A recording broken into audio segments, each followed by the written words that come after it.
হরে কৃষ্ণ। দীপরে আমাকে কমেন্ট করছে সিঁদুর ধারণ করার নিয়ম কি। আমাদের হিন্দু শাস্ত্র মতে 5 অঙ্গে সিঁদুর ধারণ করার সময় 5টি মন্ত্র বলতে হয়। সিঁদুর না ধারণ করলে অমঙ্গল হয়। তাহলে সে 5টি মন্ত্র শুনুন।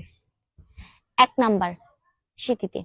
শীতিতে সিঁদুর ধারণ করার সময় আমরা যে মন্ত্রটি বলবো, ওম শ্রী কৃষ্ণায় নমঃ, অর্থাৎ হে কৃষ্ণ আমার স্বামী দীর্ঘায়ু লাভ করুক।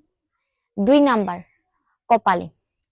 কপালে সিঁদুর ধারণ করা মন্ত্রটি হলো ওম শ্রী কেশবায় নমঃ, অর্থাৎ হে কেশব আমাদের পরিবারের সকলের জন্য মঙ্গল হয়। 3 নাম্বার, শঙ্খে। শঙ্খে সিঁদুর ধারণ করার সময় আমরা যে মন্ত্রটি বলবো, ওম শ্রী মধুসূদনায় নমঃ, অর্থাৎ হে বিপদ ভঞ্জন মধুসূদন তুমি আমার স্বামীকে সকল বিপদ থেকে রক্ষা করো।